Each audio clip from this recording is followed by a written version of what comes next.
Salut les amis et bienvenue sur cette plateforme. Chers amis, chers camarades, nous sommes un peuple libre. Et du moins, quand on voit qu'il y a des gens qui veulent nous barricader, nous emprisonner, nous devons tout faire pour briser les chaînes. C'est très important de le faire. Parce que si nous nous laissons faire, d'autres personnes vont venir, comme c'est le cas aujourd'hui, nous malaxer. Cette France, cette France officielle diabolique, cette France officielle moribonde, cette France officielle en déclin, c'est cette France officielle qui pense qu'elle peut continuer à maintenir le peuple africain en bas de leurs chaussures, à piétiner le peuple africain, à, à, à malmener le peuple africain, à spolier l'Afrique, à voler et à piller l'Afrique. Cette France est très, très dangereuse. Cette France est dangereuse pour le développement de l'Afrique, pour l'épanouissement de l'Afrique et des Africains. Et quand on a des ambassadeurs de cette France-là qui pensent qu'ils sont plus importants que des présidents, que des chefs d'État, que des dirigeants dirigés, comprenez que on n'est pas sorti de l'auberge. Nous voulons les leaders qui inspirent le respect, qui parlent du peuple, qui parlent au peuple, qui travaillent avec le peuple, comme c'est le cas au Mali, au Burkina Faso aujourd'hui, et Abdourahmane Tiani, qui est en train d'écouter le peuple nigérien. C'est de ça qu'il est question. Et cette France doit savoir que nous parlons sa langue et les mots ont un sens. Il y a la légalité et la légitimité. Et au Niger, aujourd'hui, il y a la légitimité. Donc, ça veut dire que cette légitimité a été donnée par le peuple. Et la légitimité pour nous, peuple africain, est plus importante que la légalité. Parce que la légalité, c'est quelque chose qu'on nous a imposé.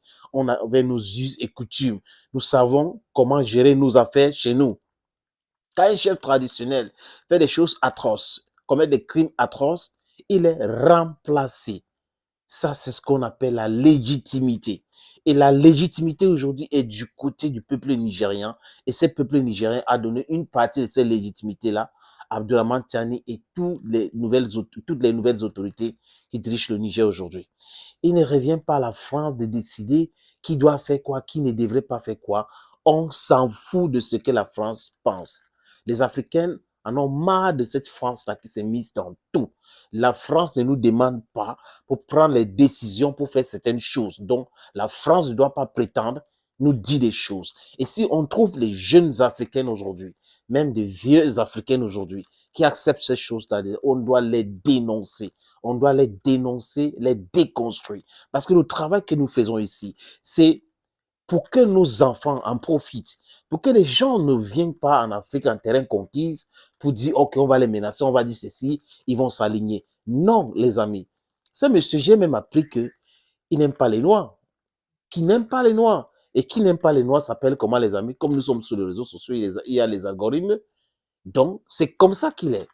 Il manque de respect à tout le monde. Même ces sous-préfets, ces rebelles, ces djihadistes qu'on a enlevés au pouvoir au Niger, il lui avait même manqué de respect.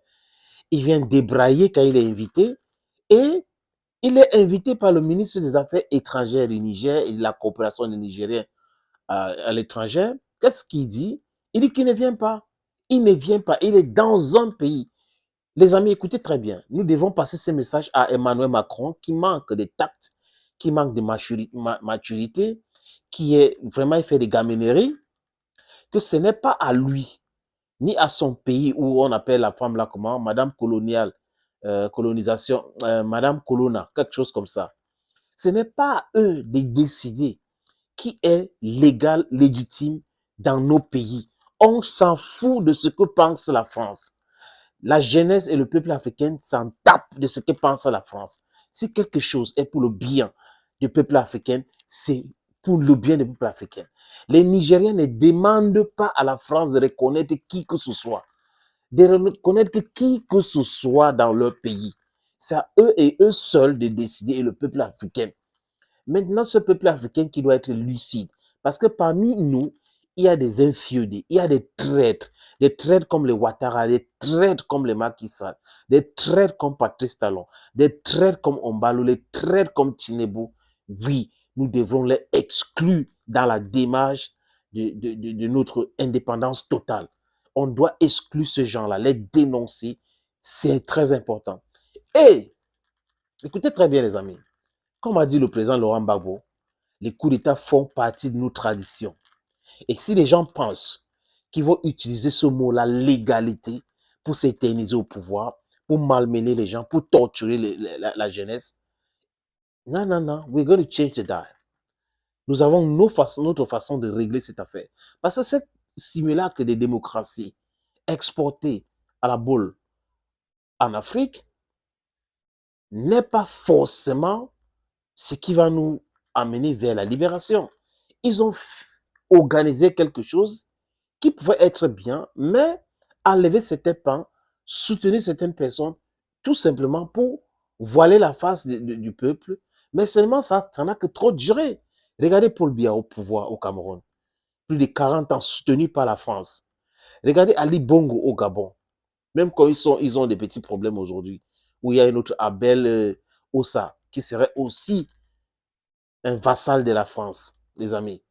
Regardez le Bénin, qui a connu tant de coups d'État. Il y a un monsieur qu'on appelle Patrice Talon, qui est un vassal.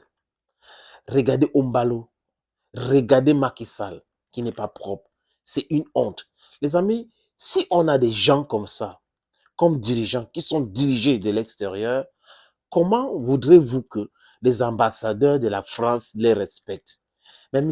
Etit, ou c'est Sylvain Itit, doit comprendre que nous sommes en 2023 et que c'est fini. Ces mépris-là, ces condescendances-là, c'est fini. Quand la France parle souvent, les amis, j'ai l'impression que cette France officielle ne comprend rien.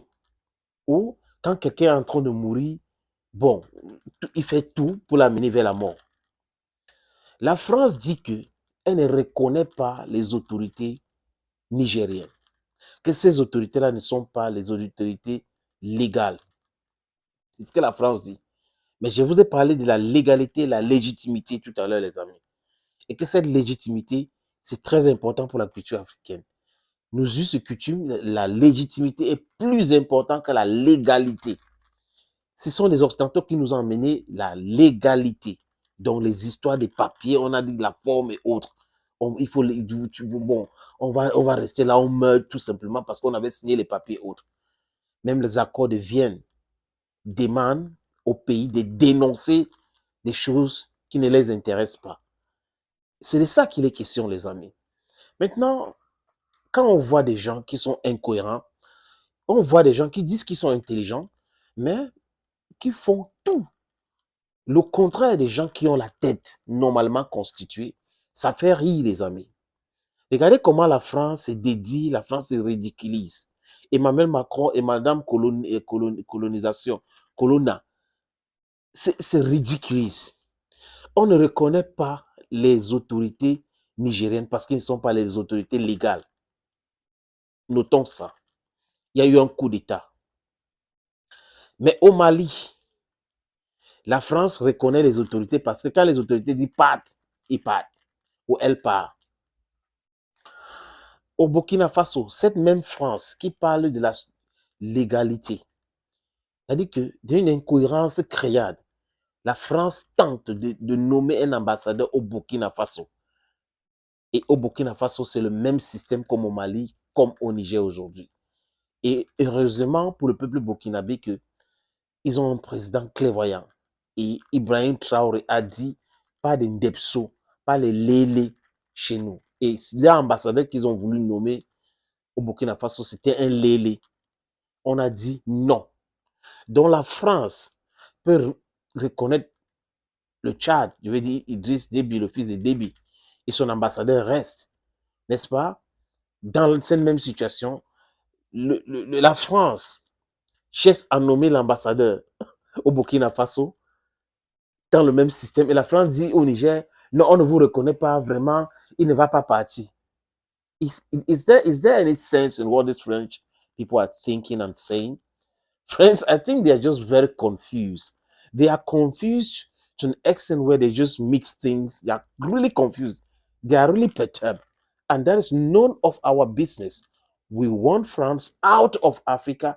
We want them to live with their military bases. We want them to live with their French CFA. We want them to live with their colonial pacts. We want them to live with all the different colonial agreements. We want them to free Africa.